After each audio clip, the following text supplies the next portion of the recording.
years after one of the most explosive scandals ever connected to the Real Housewives of Beverly Hills, that carefully constructed image continues to divide public opinion. Supporters see a woman who became trapped inside the collapse of her husband's legal empire. Critics see someone who benefited from unimaginable wealth, while victims waited for money that allegedly belonged to them.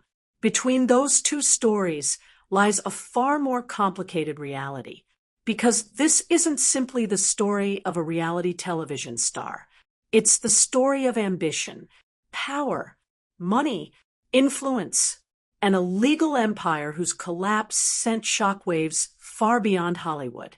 The question isn't only whether Erika Jayne knew what was happening behind closed doors. The question is how one of America's most celebrated trial lawyers transformed from courtroom legend into the center of one of the legal profession's biggest scandals, and why that transformation permanently changed the public's perception of everyone around him. To understand how everything unraveled, we have to go back decades before television cameras, before platinum wigs, before sold-out performances, and before headlines around the world questioned nearly every aspect of the glamorous life audiences had spent years watching unfold. Long before she became known as Erika Jayne, she was Erika Jayne, growing up in Atlanta, Georgia, raised primarily by her mother after her father left when she was still an infant. Her childhood looked nothing like the lavish Beverly Hills lifestyle that would later define her public image. Those early years were shaped by modest circumstances and the understanding that opportunities weren't simply handed to you. They had to be chased. Friends and biographical accounts have often described Erika as fiercely determined from an early age. Performing wasn't simply a hobby, it was an obsession. Music, acting, and dancing represented something much larger than entertainment. They represented escape. Like countless young dreamers before her, she believed success existed somewhere beyond the city where she grew up. So after finishing school, she made a decision that countless aspiring performers have made before. She packed her belongings and headed to New York City. New York in the early 1990s wasn't waiting with open arms. It rarely does. Thousands of actors, singers, and dancers arrived every year, convinced they would become the next big star. Most discovered that talent alone wasn't enough. Auditions ended in rejection. Rent still had to be paid. Bills continued arriving regardless of how passionately someone chased a dream. Erika experienced those same realities. She auditioned for acting roles. She searched for opportunities. She accepted whatever work allowed her to continue pursuing entertainment. According to publicly available biographies and interviews, one of her earliest television appearances came in a brief role on Law and Order. It wasn't glamorous. It wasn't career-defining, but it represented something important. She was inside the industry, even if only for a moment. Like many performers trying to survive in New York, she also worked in nightlife, eventually becoming involved in clubs where appearance, personality, and confidence often mattered just as much as talent. It was a world filled with celebrities, executives, athletes, musicians, and influential business figures. Relationships formed quickly. Opportunities appeared unexpectedly. And sometimes lives changed forever.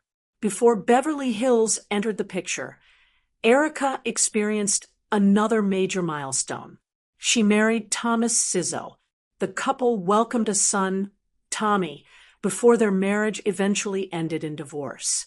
Now a single mother, Erika faced a difficult reality familiar to many aspiring entertainers. She had responsibilities beyond herself. Every career decision carried greater consequences. Remaining in New York no longer seemed like the only option. Another city offered possibilities. Los Angeles.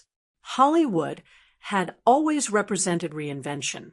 Actors arrived unknown and became household names. Musicians reinvented themselves. Television personalities became celebrities almost overnight. For someone determined to build a career in entertainment, Southern California represented hope. After relocating, Erika found work at Chasen's, the legendary Hollywood restaurant that had served movie stars, politicians, executives, and some of the most influential figures in California for decades. Restaurants like Chasen's weren't ordinary workplaces. Deals happened there. Relationships began there. Hollywood history unfolded over dinner tables. For ambitious employees, simply working inside those walls meant interacting with people whose decisions could change lives. One of those people was attorney Tom Girardi. By the late 1990s, Tom Girardi wasn't simply successful. He was considered one of California's legal giants. His courtroom victories had earned national attention. His reputation extended far beyond Los Angeles. Corporate executives feared facing him in court. Clients viewed him as someone capable of taking on enormous companies that ordinary people could never challenge alone. Years earlier, his work representing residents of Hinckley, California, against Pacific Gas and Electric helped inspire the famous Erin Brockovich story that later became an Academy Award-winning film. To many Americans, attorneys like Tom Girardi represented justice, someone willing to fight billion-dollar corporations, someone who appeared to stand beside ordinary families against powerful institutions. His influence stretched beyond courtrooms. Political circles knew him. Charities honored him. Professional organizations celebrated him. Success surrounded him from every direction. When Erika and Tom met, few people could have imagined how dramatically both of their lives would become intertwined, not only personally, but eventually in one of the most closely watched legal collapses in modern celebrity culture. According to Erika's own memoir and public interviews, she made the first move. She reportedly gave Tom her phone number after noticing him at the restaurant. He eventually called. They began dating. The relationship immediately attracted attention. There was more than a 3-decade age difference between them. She was an aspiring entertainer. He was already one of America's wealthiest and most respected attorneys. Observers questioned whether such different worlds could truly fit together. The couple ignored the criticism. Within months, Erika had moved into Tom's Pasadena mansion. Soon afterward, they became engaged. In January 2000, they married during a private ceremony. What happened next appeared almost cinematic. The struggling actress who had spent years chasing auditions suddenly found herself living inside one of Southern California's grandest estates. Private aircraft, luxury vehicles, designer wardrobes, exclusive charity galas, political fundraisers, high-profile legal dinners. Everything seemed larger than life. For many people, that transformation looked like a fairy tale. But fairy tales often hide uncomfortable realities. While the public admired Tom Girardi's courtroom victories, few outside legal circles understood how much power he had accumulated over decades. Winning cases was only part of the story. Influence became equally important. Successful attorneys develop powerful networks. Judges know them. Politicians recognize them. Business leaders seek them out. Over time, those relationships can become almost as valuable as courtroom victories themselves. For years, Tom Girardi stood near the top of that world. His law firm handled enormous cases. Settlement money reached staggering amounts. His name carried enormous credibility. Almost no one publicly questioned whether the empire itself rested on stable ground. At the same time, Erika continued pursuing entertainment. Unlike many spouses of wealthy professionals who remained largely private, She wanted something different. She didn't want to be known simply as a famous lawyer's wife. She wanted an identity audiences would recognize on its own. That determination would eventually create Erika Jayne. The blonde pop persona, the elaborate costumes, the high-energy dance music, the extravagant music videos. Every performance projected confidence, fearlessness, luxury, control. Those qualities would later become central to her television personality. But at the beginning, they represented something else entirely. A dream that had survived years of rejection. A woman refusing to abandon the career she had chased since leaving Atlanta. Yet, as the public watched that glamorous reinvention unfold, almost no one realized another story was quietly developing beneath the surface. A story involving financial records, client trust accounts, growing questions, and allegations that would eventually shake one of America's most celebrated law firms to its core. The glittering world audiences admired was about to collide with a legal nightmare no reality television producer could have scripted. And once the first crack appeared, everything that followed would change the course of Erika Jayne's life forever. For most people, wealth changes their lifestyle. For Erika Jayne, it changed her entire identity. The young woman who had spent years wondering whether the next paycheck would cover rent was suddenly living inside a world that most Americans only saw in magazines. Behind the gates of the Girardi estate in Pasadena, luxury wasn't reserved for special occasions. It had become part of everyday life. But as the years passed, an important question quietly emerged. Was Erika simply enjoying the success of one of America's most accomplished attorneys? Or was she unknowingly living inside an empire that had already begun to crack? At the time, almost no one was asking that question, because Tom Girardi wasn't viewed as an ordinary lawyer. He was considered legal royalty. By the early 2000s, Girardi Keys had become one of the country's most recognizable plaintiff law firms. Major corporations knew the firm's reputation. Potential clients believed that if Tom Girardi accepted their case, they had found someone capable of standing toe-to-toe with billion-dollar companies. His victory against Pacific Gas and Electric had become legendary, forever linking his name with one of the most famous environmental legal battles in American history. The story inspired the Hollywood film Erin Brockovich, introducing millions of people to the idea that one determined attorney could defeat a corporate giant. That success opened countless doors. Tom became a sought-after speaker. Political campaigns welcomed his support. Charitable organizations praised his generosity. Award ceremonies celebrated his accomplishments. From the outside, it appeared as though he had achieved everything a lawyer could possibly want. Inside Beverly Hills, his name carried enormous weight, and that influence naturally extended to his wife. As Erika accompanied Tom to elite fundraising dinners, celebrity events, and exclusive social gatherings, she gained access to a world that aspiring entertainers rarely experience. Producers, executives, designers, photographers, and entertainment insiders all moved within the same circles.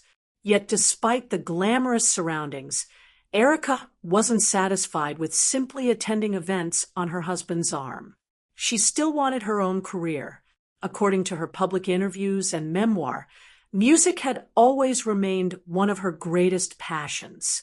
Rather than pursuing traditional record label contracts, she chose another path. She created her own pop persona, Erika Jayne. The transformation was dramatic. Long platinum blonde hair, crystal-covered bodysuits, towering heels, high-energy choreography, electronic dance music. Everything about the character projected confidence and control. Unlike many artists who slowly built careers through local performances, Erika's launch immediately attracted attention because of its extraordinary production value. Lavish music videos, professional dancers, top choreographers, expensive wardrobe changes, luxury filming locations, industry professionals who normally worked with established stars. Critics quickly began asking obvious questions. How could a relatively unknown singer afford productions that rivaled major label artists? Supporters pointed to one simple explanation. Her husband was wealthy. There was nothing illegal about a successful spouse investing in another spouse's dream. Plenty of affluent families finance creative ventures. Others, however, questioned whether unlimited financial resources created an uneven playing field. The debate followed Erika almost everywhere. Some praised her determination. Others dismissed the project as an expensive hobby. Erika rarely seemed interested in convincing either group. Instead, she leaned into the criticism. If people believed her life was extravagant, she wasn't going to apologize for it. That attitude would eventually become one of the defining features of her public image. Years later, when she joined the Real Housewives of Beverly Hills, viewers immediately noticed something different about her. She wasn't trying to appear relatable. She wasn't pretending to live an ordinary life. Instead, she embraced excess with remarkable confidence. Private jets, luxury fashion, designer jewelry, an enormous glam team. She openly discussed spending tens of thousands of dollars each month on professional hair, makeup, styling, and wardrobe. Her now famous phrase, "It's expensive to be me," became more than a catchy line. It became a brand. Some fans admired the honesty. Others viewed it as shocking excess. Either way, people kept watching. Bravo had found another unforgettable housewife. Unlike cast members who often wore their emotions openly, Erika projected an almost icy composure. Arguments rarely rattled her. Criticism often bounced off her without visible reaction.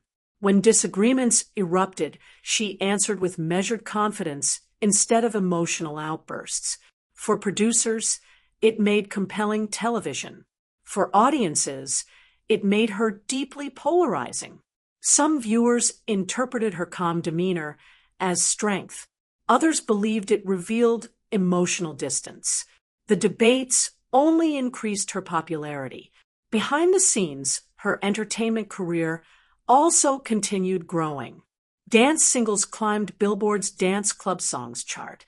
She performed at Pride festivals. Nightclubs booked her appearances. Television exposure introduced new audiences to her music. Although critics remained divided over her artistic success, few questioned her work ethic. She rehearsed relentlessly. She traveled frequently. She invested enormous time into maintaining the Erika Jayne persona. Everything appeared carefully controlled. And perhaps that was exactly why what happened next stunned so many people. Because while millions of viewers watched Erika discussing couture, fashion, and glamorous performances on national television, another story was quietly unfolding inside courtrooms. At first, the complaints attracted little mainstream attention. Legal disputes involving attorneys aren't unusual. Settlement disagreements happen. Clients become frustrated. Payment delays occasionally occur. Most never become national news. But according to later court filings and investigative reporting, some former clients had spent years trying to recover settlement money they believed they were owed. Those allegations stretched back long before reality television entered Erika's life. Individually, the complaints seemed isolated. Collectively, they painted a far more troubling picture. According to later reporting, questions had periodically surfaced regarding unpaid settlements and financial obligations connected to Girardi Keys.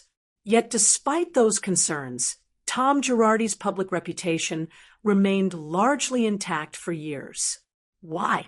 That question would later become one of the most controversial aspects of the entire scandal. Investigative reports suggested that Girardi had cultivated extensive relationships within California's legal community over decades. Those reports fueled criticism about whether oversight mechanisms had failed to respond quickly enough to warning signs. By then, however, those questions remained largely outside public awareness. Television viewers certainly weren't discussing them. They were talking about fashion, cast feuds, luxury vacations, dinner parties, and unforgettable housewives confrontations.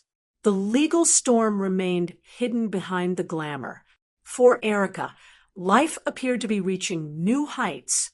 Her reality television popularity continued growing. Her concert performances expanded. Brand recognition increased. Magazine interviews celebrated her transformation from struggling actress to Beverly Hills celebrity. If anyone had predicted that this carefully constructed image would soon become associated with one of the most shocking legal scandals in entertainment history, very few people would have believed it. Then came 2020, a year that changed almost everything. Around the world, businesses closed, court systems slowed, economic uncertainty spread across nearly every industry. For Girardi Keys, the pressure became increasingly difficult to hide. Financial obligations mounted. Creditors demanded answers. Former clients intensified efforts to recover money they claimed was owed. And behind the scenes, investigators were beginning to connect pieces of a much larger puzzle. What initially appeared to be isolated financial disputes would soon evolve into allegations involving millions of dollars, vulnerable clients, and one of the deadliest aviation disasters in recent history. When those allegations finally became public, the glamorous world viewers had watched for years would suddenly look very different, because the next chapter wasn't about designer clothes or reality television anymore. It was about whether one of America's most respected legal empires had been hiding a devastating secret in plain sight, and whether everyone connected to that empire would be forced to answer for its collapse. Everything changed with a single filing. On November 3rd, 2020, Erika Jayne filed for divorce from Tom Girardi after more than 2 decades of marriage. At first glance, the announcement looked like another celebrity breakup. Hollywood had seen countless high-profile divorces before, and fans of the Real Housewives of Beverly Hills immediately began speculating about what might have happened behind the closed doors of one of television's most recognizable marriages. Some believed the couple had simply grown apart. Others pointed to their 33-year age gap. A few wondered whether the pressures of fame had finally taken their toll. Almost no one realized that within weeks, the divorce itself would become one of the most controversial aspects of a much larger legal disaster. Because while entertainment headlines focused on the end of a marriage, lawyers in federal court were preparing allegations that would completely transform the public conversation. The glamorous divorce story suddenly became something else, something much darker. And this time, the alleged victims weren't wealthy celebrities or feuding reality stars. They were grieving families. Only weeks after Erika's divorce filing, court documents connected to one of the world's deadliest aviation tragedies thrust Tom Girardi and his law firm into the national spotlight. In October 2018, Lion Air Flight 610 crashed into the Java Sea shortly after taking off from Jakarta, Indonesia. All 189 people on board lost their lives. The disaster devastated hundreds of families across multiple countries. Parents buried children. Children buried parents. entire futures disappeared within minutes. Like many victims' families following major aviation disasters, several relatives retained experienced American attorneys to pursue legal claims against Boeing. Tom Girardi's firm became one of the firms representing some of those families. For the grieving relatives, it wasn't about becoming wealthy. No amount of money could replace the people they had lost. The settlements represented accountability, recognition, a measure of justice after unimaginable tragedy. According to later federal court filings, settlements were successfully negotiated on behalf of several families. But allegations soon emerged that not all of that money reached the people it was intended to help. The accusations stunned the legal community. According to lawsuits filed by attorneys representing some of the families, millions of dollars in settlement funds had allegedly been withheld rather than promptly distributed to clients. Those allegations immediately drew national attention, not simply because of the amount of money involved, but because of who the alleged victims were. Widows, children, parents mourning loved ones. The emotional weight of those allegations proved impossible to ignore. In one hearing that received widespread media coverage, a federal judge expressed deep concern over claims involving settlement money intended for families who had already endured extraordinary loss. The courtroom language was unusually blunt. The story spread rapidly. Legal analysts, national newspapers, television networks, entertainment media, everyone suddenly wanted answers. How could one of America's most celebrated trial lawyers find himself accused of mishandling money belonging to clients he had promised to protect? As journalists began digging deeper, another question emerged. If the law firm was experiencing such severe financial problems, where had all the money gone? That question quickly expanded beyond courtrooms. Financial investigators began examining years of transactions connected to Girardi Keys. Bankruptcy proceedings would later reveal an extraordinarily complicated financial picture involving firm debts, loans, vendor obligations, and transfers that became central to ongoing litigation. Among the most closely examined allegations were transfers from Girardi Keys to EJ Global, the company associated with Erika Jayne's entertainment career. According to allegations later made in bankruptcy proceedings, more than $25 million had been transferred over many years to support expenses connected to her business entity. Those allegations became a central issue in civil litigation. Erika consistently disputed any suggestion that she knowingly participated in wrongdoing. She maintained that she had no role in the firm's accounting, no involvement in client trust accounts, and no knowledge that any transferred funds could have originated from improperly handled client money. That distinction would become one of the defining legal questions of the years that followed. Knowledge. What did she know? When did she know it? Could prosecutors or civil plaintiffs prove she understood what was allegedly happening behind the scenes? Those questions dominated public debate inside the courtroom. However, lawyers focused on evidence rather than public opinion. Outside the courthouse, the internet exploded. Reality television fans who had once debated caste feuds were suddenly discussing bankruptcy law. Entertainment podcasts devoted entire episodes to legal filings. Social media users searched through old episodes of the Real Housewives of Beverly Hills, analyzing conversations that had once seemed insignificant. Moments involving luxury shopping, private jets, designer jewelry, lavish parties, expensive vacations. Everything was suddenly viewed through an entirely different lens. Some viewers argued that hindsight was changing perceptions. Others believed the signs had always been there. Every interview, every glamorous appearance, every declaration about wealth, all of it became subject to intense public scrutiny. The timing of Erika's divorce immediately attracted additional attention. Court filings from some plaintiffs alleged that the divorce was designed to protect assets before creditors could recover money. Erika denied those allegations. She maintained that the marriage had broken down for personal reasons and repeatedly rejected claims that the divorce was a coordinated attempt to hide assets. Importantly, those allegations became part of civil litigation, not criminal findings against Erika. Even so, public opinion often moved faster than court proceedings.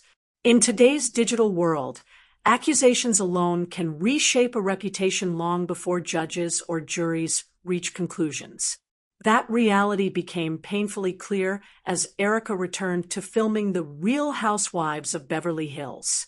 Instead of discussing fashion or music, castmates began asking uncomfortable questions.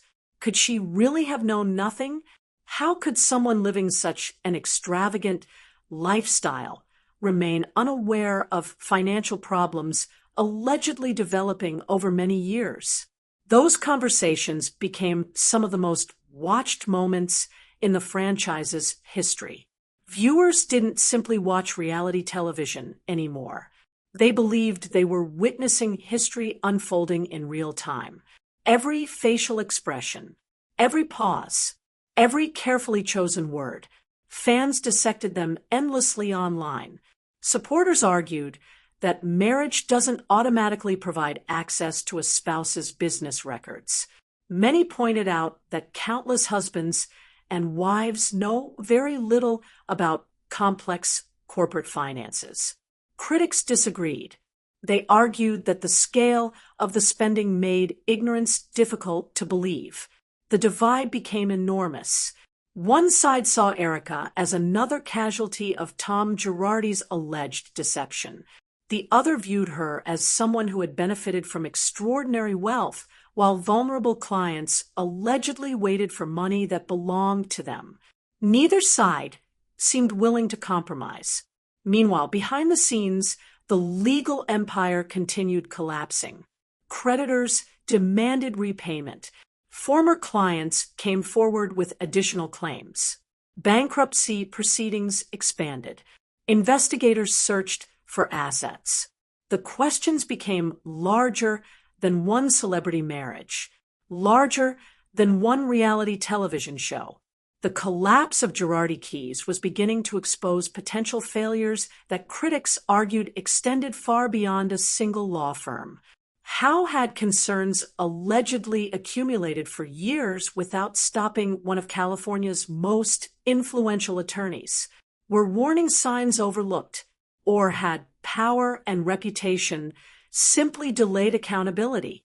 Those questions would soon place not only Tom Girardi under scrutiny, but institutions responsible for regulating attorneys themselves. And as investigators followed the money, another battle was quietly taking shape. One that would determine whether Erika Jayne herself could be forced to return millions of dollars through bankruptcy proceedings, regardless of whether she had known where the money allegedly came from.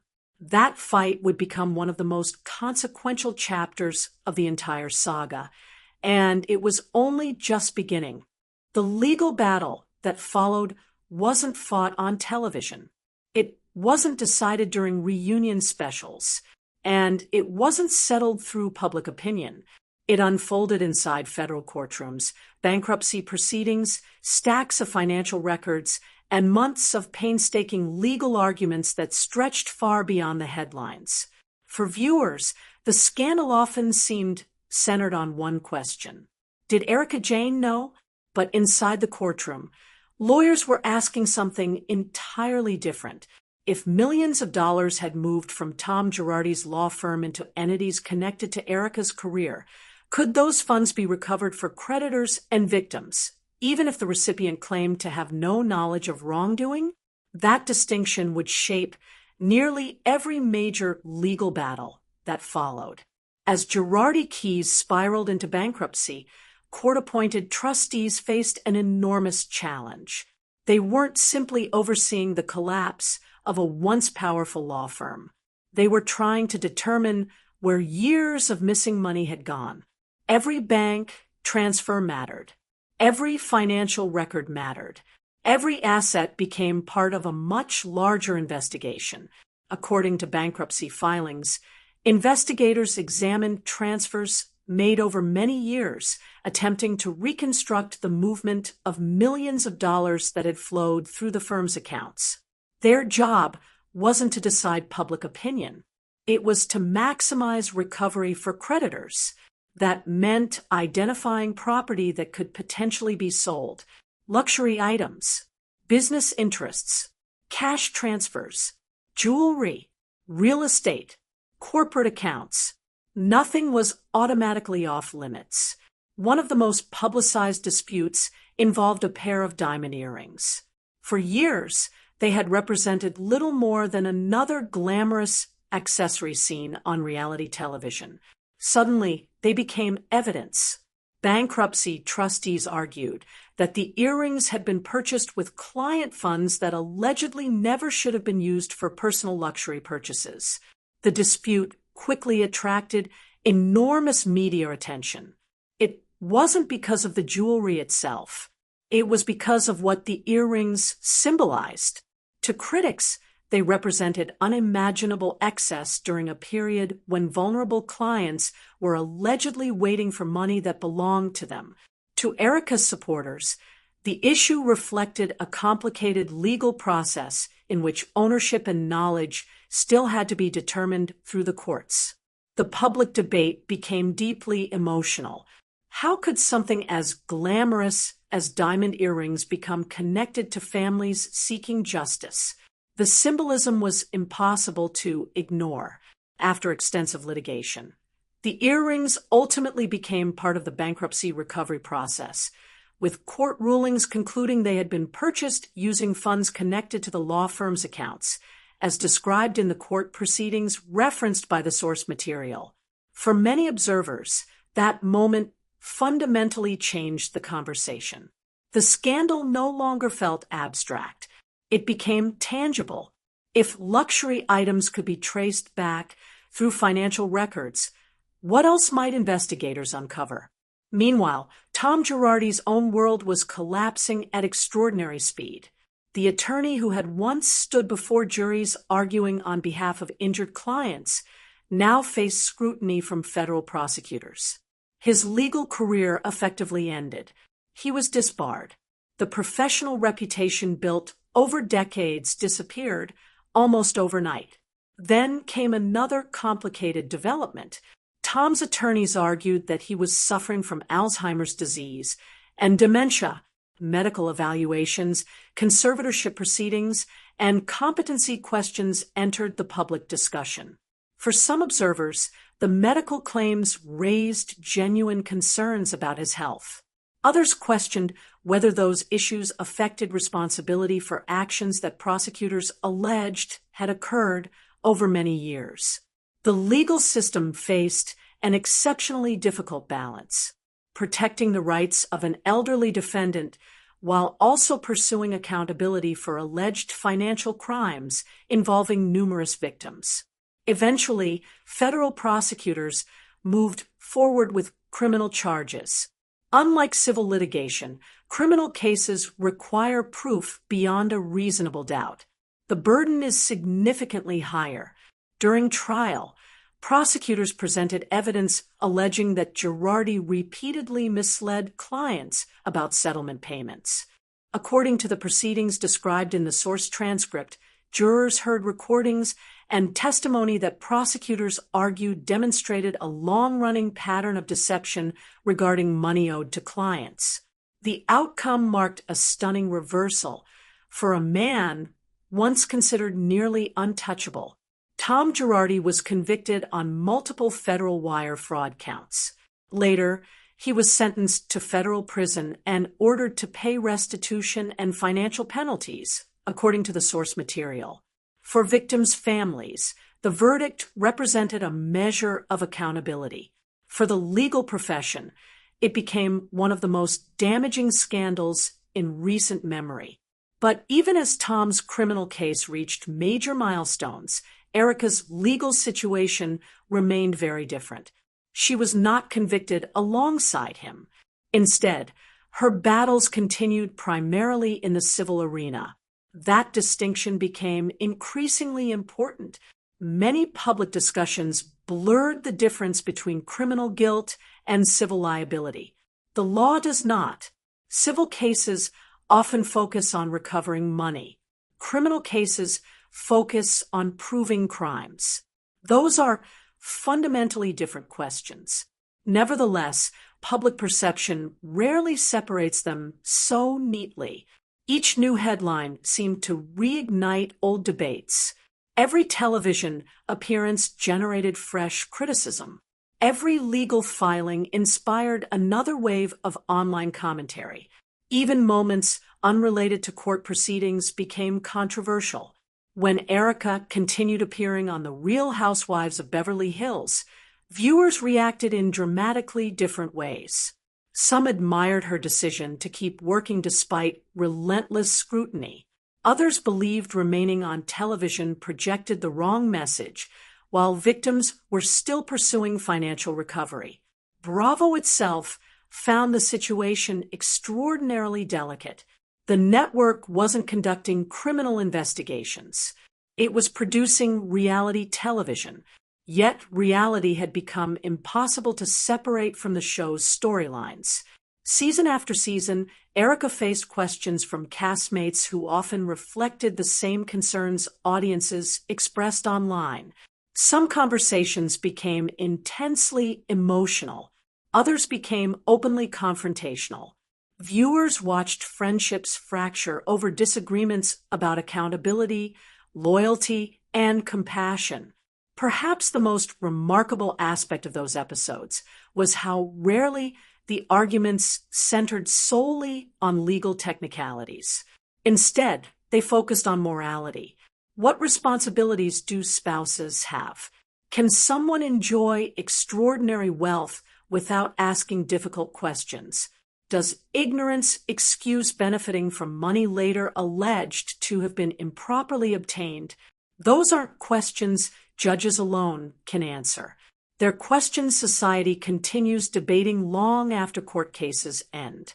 While those conversations dominated television, another enormous civil battle was quietly approaching. Bankruptcy trustee litigation seeking to recover more than $25 million from Erika's company continued advancing toward trial. The amount itself captured public attention. More than $25 million. Enough to fund multiple careers. Enough to transform lives. According to the trustee's allegations summarized in the source material, those transfers represented money that should ultimately benefit creditors rather than remain with Erika's corporate entity. Erika's legal team consistently disputed that characterization, arguing she had operated independently as an entertainer and lacked knowledge of the firm's internal finances. Years passed, motions accumulated, court dates shifted, settlement discussions reportedly came and went. Both sides prepared for what many believed would become one of the most closely watched civil trials connected to the Girardi collapse. But just as the courtroom showdown appeared inevitable, everything changed again. Only days before jury selection was expected to begin, the parties announced they had reached a confidential settlement. The trial that many had anticipated for years would never take place. The precise financial terms were not publicly disclosed, leaving many questions unanswered even after one of the largest civil disputes in the case came to an end. For some, the settlement represented practical resolution. For others, it fueled even more speculation. What did the agreement actually require?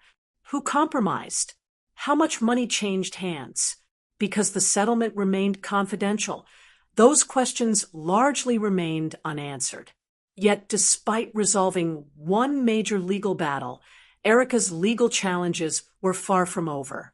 Another lawsuit, one involving fashion designers, allegations surrounding credit card disputes, and claims connected to a federal investigation was still moving through the courts.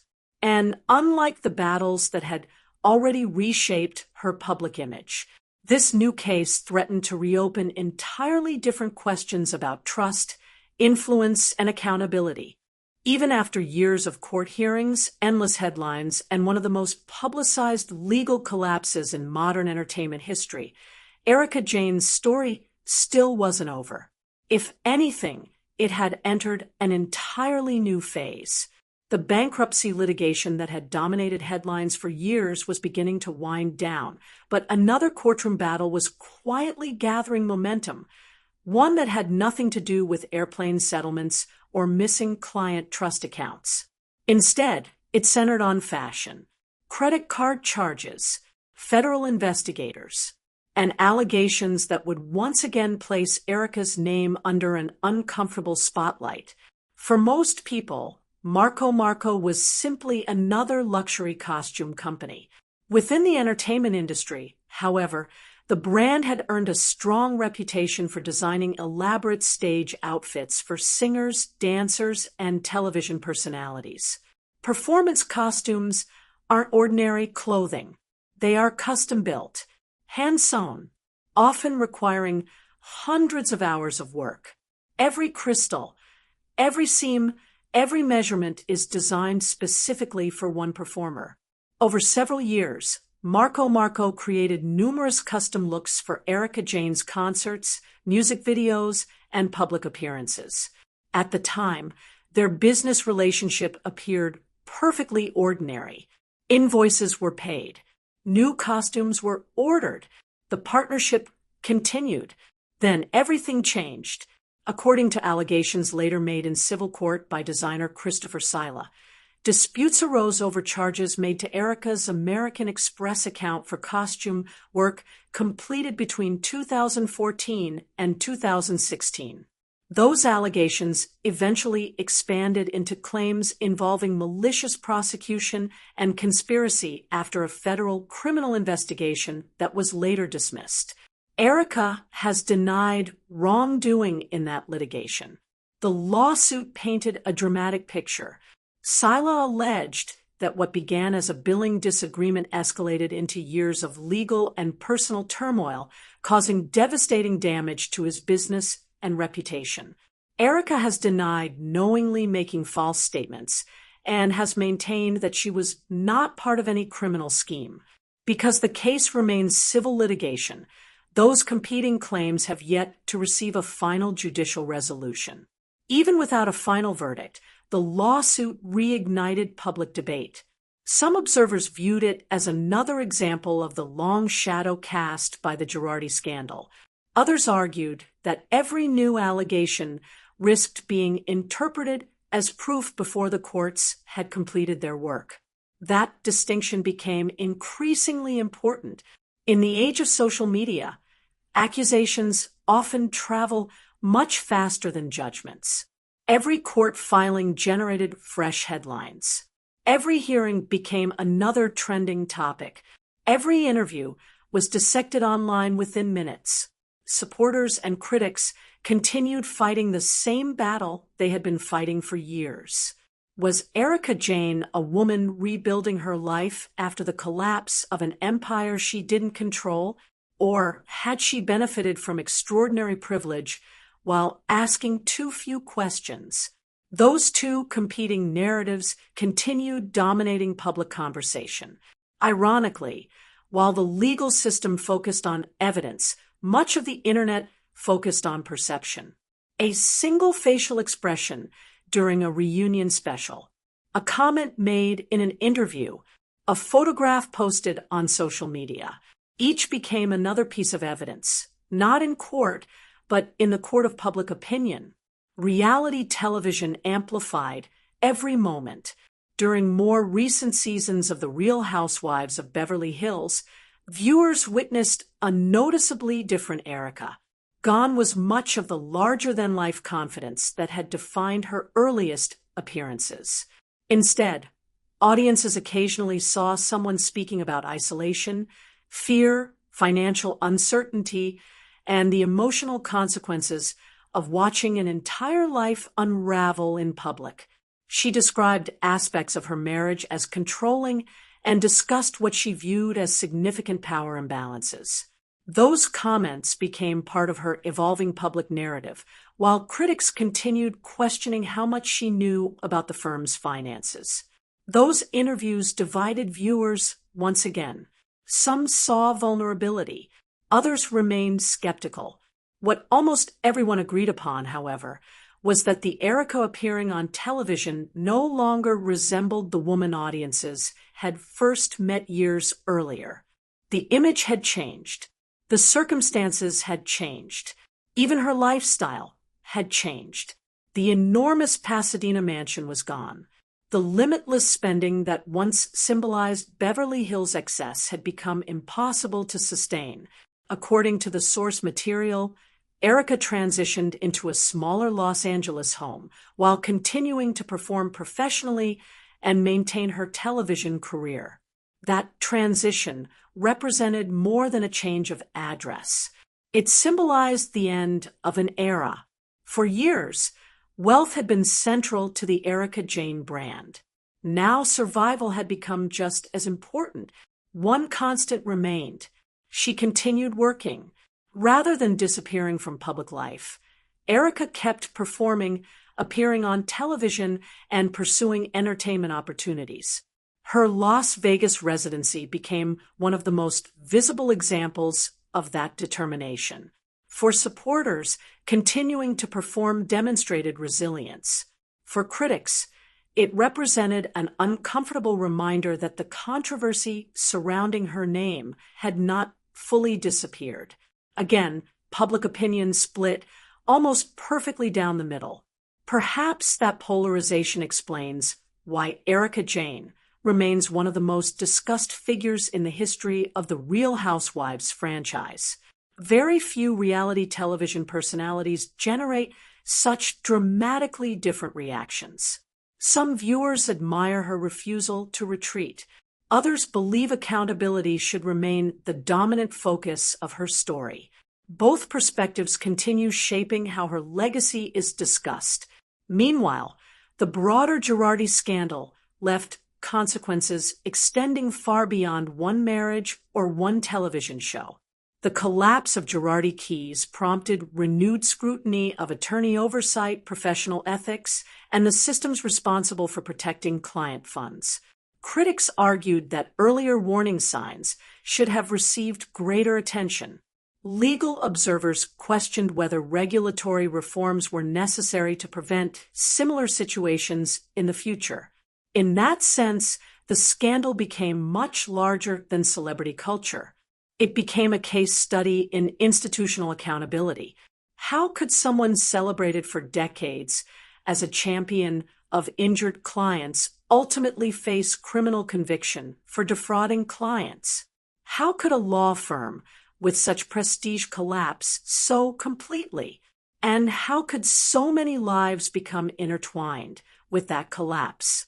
Those questions continue echoing through legal circles today. Yet, for the public, one final chapter still remained. Not another lawsuit, not another courtroom, but something far more difficult. History. How will Erika Jayne ultimately be remembered?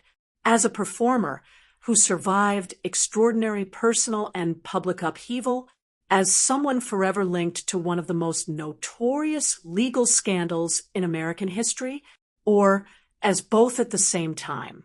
That final question has no simple answer. And perhaps that's exactly why her story continues to fascinate millions. Because unlike most reality television narratives, this one never fit neatly into heroes and villains. It became a story about power, loyalty, blind trust, public judgment, and the extraordinary price that can accompany life inside an empire whose foundations were already beginning to crumble. History has a way of rewriting itself. When the first headlines about Erika Jayne began appearing, many people believed they already knew exactly how the story would end. Some predicted criminal charges. Others believed she would disappear from public life forever. Some were convinced that every luxury item, every television appearance, and every performance would become nothing more than a reminder of a fallen empire. Years later, reality proved far more complicated. The legal system reached some conclusions. Public opinion reached others. And the gap between those two has never completely closed. Perhaps that's what makes Erika Jayne's story so compelling. It refuses to fit neatly into a single narrative. On one side are the undeniable human tragedies that fueled national outrage. Families who lost loved ones. Clients who trusted one of America's most celebrated attorneys. People who believed settlement money would help them rebuild shattered lives. Those stories remain at the emotional center of everything that happened. No reality television storyline, no celebrity headline, no glamorous performance can erase the pain experienced by people whose lives became part of the Girardi scandal. Their voices transformed what could have been viewed as another celebrity controversy into something much more profound. A reminder that behind every financial crime allegation are real people whose lives may never fully recover. That reality should never be forgotten. On the other side stands Erika Jayne herself, a performer who spent years building a public identity around confidence, luxury, and fearlessness. Then, almost overnight, that identity became inseparable from one of the biggest legal scandals in modern celebrity culture. Whether fairly or unfairly remains the subject of ongoing debate. Throughout years of investigations and litigation, Erika consistently maintained that she did not know her former husband's law firm was allegedly misusing client funds. She denied knowingly participating in fraud and emphasized that she was never responsible for the firm's accounting or legal operations. Those statements became the foundation of her public defense. Critics remained unconvinced. Supporters believed her. Neither side appears likely to change its position anytime soon. That's because the Erika Jayne story has evolved into something much larger than one individual. It has become a conversation about wealth, about influence, about accountability, about what responsibility, if any, comes with benefiting from extraordinary success built inside someone else's financial empire. The questions extend far beyond Beverly Hills. If someone lives a life of unimaginable luxury funded by a spouse's business, how much should they know? How much are they expected to ask? And if that business later collapses amid allegations of misconduct, where does moral responsibility begin? And where does it end? Those questions don't have easy answers. They're debated in courtrooms, in law schools, in ethics classes, and around dinner tables across America. The Girardi scandal also forced uncomfortable conversations inside the legal profession itself. For decades, Tom Girardi represented the very image of legal success. He argued landmark cases, won enormous settlements, received prestigious awards, built relationships with powerful people. Yet, according to later criminal proceedings, prosecutors successfully argued that behind that public image existed years of deception targeting some of the very clients he claimed to represent. The collapse of Girardi Keys became more than the downfall of one attorney. It prompted renewed scrutiny of attorney oversight, client trust accounts, and the systems designed to protect vulnerable people from financial abuse. Those institutional questions may continue shaping legal reforms long after the celebrity headlines fade. For Bravo, the Real Housewives of Beverly Hills also entered uncharted territory. Reality television had always featured divorces, financial struggles, friendships ending, and public scandals. But this was different. Viewers weren't simply watching interpersonal drama.